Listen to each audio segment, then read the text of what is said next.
My name is Deb Werner, and I'm just a member of the TLA Renovation Committee. We are a committee of the Landings Association. So, analysis of the home's condition. He is a member of the International Association of Certified Home Inspectors and a member of the Savannah-Chatham County Association of Realtors.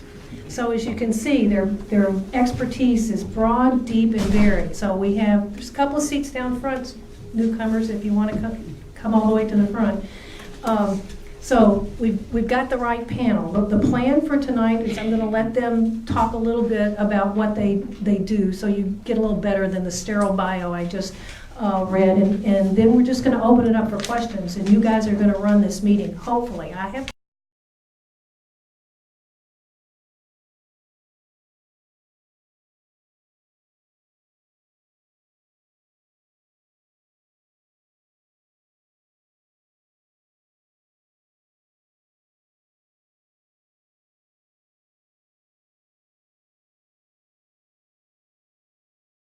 company was a takeover from Branniger, the developer, when they left in '98, and TLA is our single shareholder. We are essentially operate as a nonprofit, given that our goal is to have a minimal staff, generate the most sales we can to create the most marketing revenue possible to market the brand of the Landings outside this area, bring buyers to the areas to absorb the inventory we have. We have a pretty lean staff. We have about 10 staff members, and we have 35 agents, and do the majority of the handling of buyers and sellers on the island, and always want to do more. Thank you, Raul. Thank everybody here for coming out and listening to us. Sounds like We do encourage that. It does help you find some of the issues that you may not have been aware of. A lot of people don't go crawling under their houses or up in their attics, and that's what I do. I start on the top and I work my way down. I don't send a drone up there. I go on the roof myself if I can. Work my way around the exterior, attic, all the way down to the bottom, and the crawl spaces last. What I find, I try to address in a very calm manner, to let you know what there is and what we need to do to resolve the issues. It's better to take care of those issues now than to find them later after they have escalated to something that's much more detrimental and much more costly. I'm here to answer any questions if you have any. Pat out here was my #1 agent last year. It's always good to see her out here. So, thank you. You guys keep that one. Okay, one last thing before we start. I always like to know who's in the audience and who we're talking to. So how many of you contemplate putting your house on the market in the next year? A few. How many? Okay. How many in the next 3 years? So can we assume that the rest of you are just here because you're interested in this topic, or? Okay. How many of you are retired? A few didn't raise their hands. Congratulations. And how many of you all moved to the Landings from some other area outside the Savannah area? Okay, look at that. Excellent, excellent. Okay, well, that's sort of who's in the audience. Any other questions I should ask that I didn't think to ask? Okay, then now we're just going to open it up. We want you guys to drive this. You've got all this expertise in front of you. Pretend like they're in your kitchen and you're having coffee. What do you want to ask? Oh, come on. Somebody has to break them. Go ahead. If I'm contemplating renovations to my home, what will get me return on my money when I go to sell it in, say, 10 years? Perfect answer. I should probably, Kristen, don't I need to repeat the questions? Yeah. So the question, very appropriately, is I'm contemplating selling my home. What can I do that will give me the best return on investment? Wait, you all jump in. I'm not going to call on you. All right. Well, ironically, I'm looking at the most recent Realtor magazine. Probably not a lot of people in here get this magazine, understandably, but it's a great magazine, and I'm more than happy to make a copy of this article. It actually has to do with renovations. Very interesting, and it's the most recent one. I say that it may be one month old, but to answer the question, I think it depends on several different factors, obviously, the current age. Did you ask what would get the best return in 10 years? Is that what you said? Okay. Well, just going off, I'm going to give you the facts from this. This is a national, obviously, chart. We're having trouble hearing you in the back. If you would use the mic. Oh, I'm sorry. Sure. Yes. I apologize. So what I was saying, again, I'm sorry about that. I've got in front of me a most current realtor magazine, which is all about renovations. Goes into detail about what the average cost for certain renovations are, what your yield on that cost would be. And I'm just going to talk about the 5 that are on here right now, and we can touch on a couple more. But the first 2 are new hardwood flooring and then refinishing old hardwood flooring. For both of those, they give examples of what the average cost is. It may not be pertained to this market because, again, this is nationally. But the point of that is that on both of them, you are projected to get from 100 to 100% return on your investment. So essentially, you'll get all of what you paid for. In some cases, in this case, for new hardwood flooring, you'd get a little more than what you paid for. The third one is new roof. Of course, not everybody wants to put a new roof on their house, but if you are, in fact, in need of a new roof, per the statistics, the average cost of a roof, this is nationally, is $7,500, but your average cost of recovery on it is $8,000. So you could equate that to the numbers of whatever it may be for a particular market, but bottom line is it's getting you back all of your money plus some. The last 2 that they've earmarked here are, and these were the 5 that had the best return. Okay, this isn't exactly what I would recommend to the T, but this is what nationally the top 5. New garage door. You're going to get about 95% of your money back on a new garage door. HVAC replacement. This is where I kind of had to do a double look, but you get about 85% of your money back. I would say generally that you can't go wrong when you start to consider renovations on bathrooms and kitchens. Historically, your what you get back on a kitchen may not be 100% of what you put into it, but in fact here it's going to tell you that it's about 70%. I can name off multiple cases recently that the buyers or sellers have gotten more than 100%. So this is not, don't hold it as fact for this community, but I think those 5 things really are probably some of the easiest things to do and would be almost, nothing's guaranteed, but almost guaranteed to get most, if not all your money plus some back. So I think Will's got some great points there. I think another thing to consider is, so you make an investment in a kitchen, let's say, and your question's about the return. Well, the next question is, how are you going to measure that return? So you might spend X dollars on the kitchen, which shortens the time on the market, your aggravation for showing, your carrying costs, a host of other things that benefits you in an indirect way. But what it's done is it's accelerated the sale of your house because it made it more attractive as a whole. So Will pulled his article. Mine is somewhat in concert. This just came out this morning by a group called Market Watch, and it's the 5 that can hurt your home. And take the same subject. We all know that kitchens are kind of a leader in what people want to look at when they come into a home. But they're encouraging you not to do a gourmet kitchen because you're going beyond what is probable as any sort of reasonable return. The other thing was do-it-yourself painting. Most of us don't want to do the prep work, so when you paint over the non-prep surface, it isn't exactly great looking. So they're saying you're hurting your value by doing it yourself, unless you're going to do it right, of course. And then I just had a conversation today with a property owner here where they've expanded their master suite, sacrificing other space in the home. So they have this grand master suite, but they sacrifice so much that their living space in the home is not as attractive.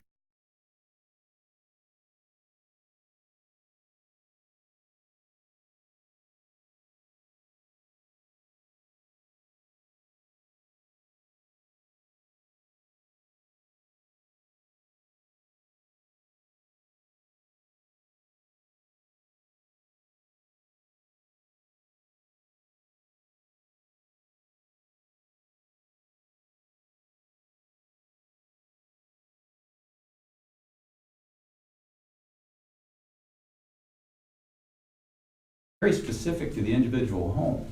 This is a good reason to get a good agent in there and give you an impression of what exactly would benefit your home, make it more attractive to the market. You know, we had 511 couples come last year and tell us what they were looking for. That's information we can use to guide you. So it's easy to sit up here and give you some general descriptions, but it really is very specific to the particular home. Thanks, Ralph. Randy, do you want to add something? My expertise is not in that area, but working with the agents every day and watching what people do.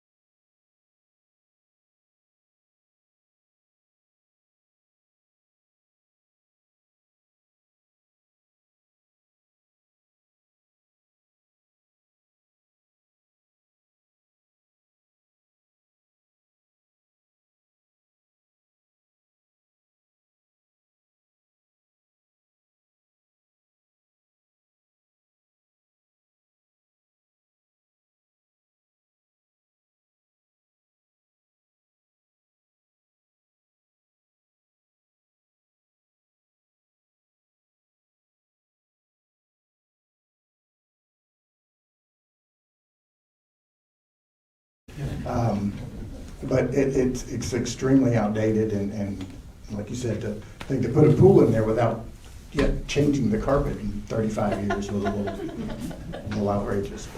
Yeah, it's important to keep them updated as much as possible. Okay, thank you. More questions? There's 2 seats in the front row and 1 seat in the second row here, if anybody wants to brave it. Yes, ma'am. When you talk about updating, what does that mean? I mean, I know it's hardwoods and I know it's open space and all that, but are there certain materials, certain structural things? The question is, when you talk about updating, can you be more specific? What do you really mean? Again, and I want to answer the question, it's really specific to the house, but let me give you some examples. When you, let me come at it a different way. If you had a benchmark that you were trying to compete with, it would be new construction.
A broad definition that I would include in updating. Yes, sir. How much does location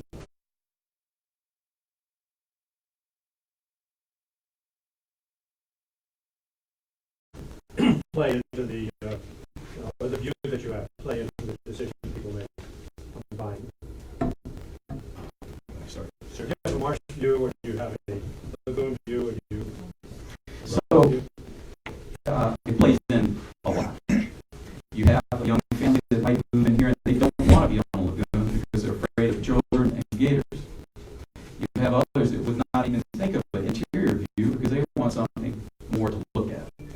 So it's all over the map. It's very specific to the buyer. But the better the view, the more important the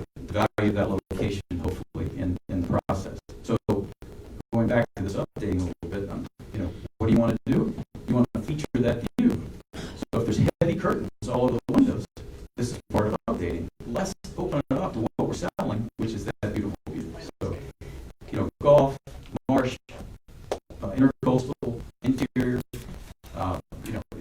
every one of those has benefits that can be featured to potential buyers.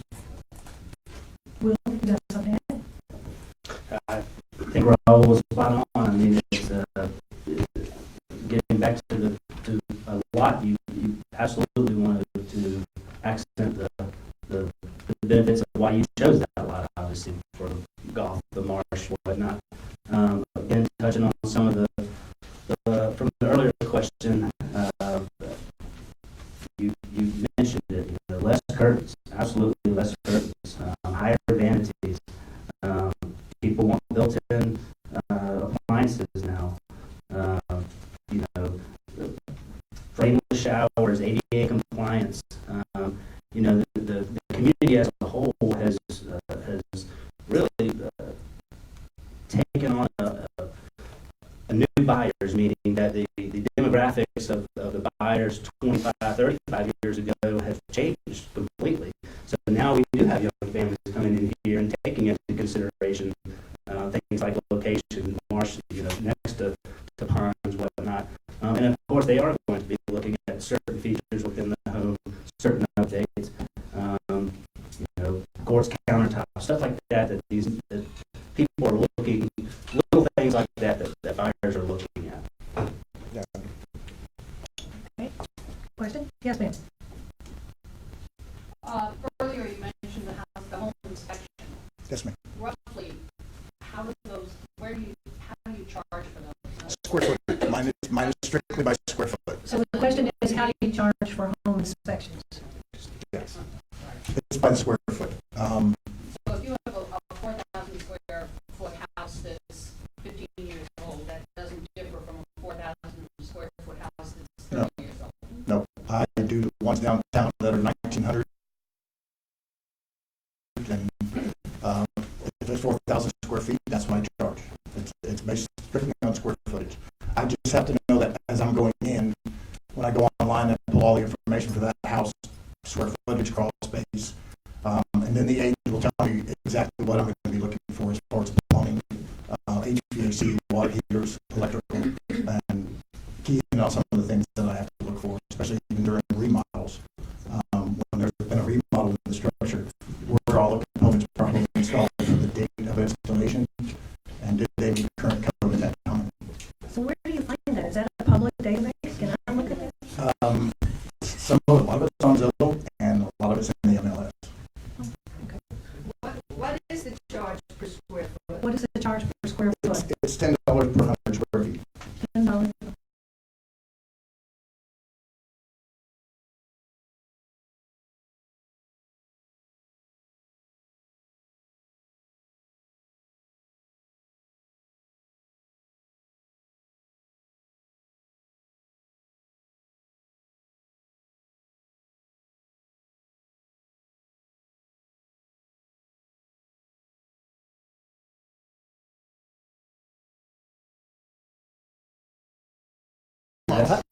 There you go. But just historically, how does that? Well, historically, it's obviously something that needs to be disclosed. Buyers, depending on if it was a full remodel, a little tear down, or if it's something that a buyer may can tell that, hey, this was a new addition that was added, or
It's actually $300 up to 2,000 square feet, and then $10 per 100 after that. Did I get that?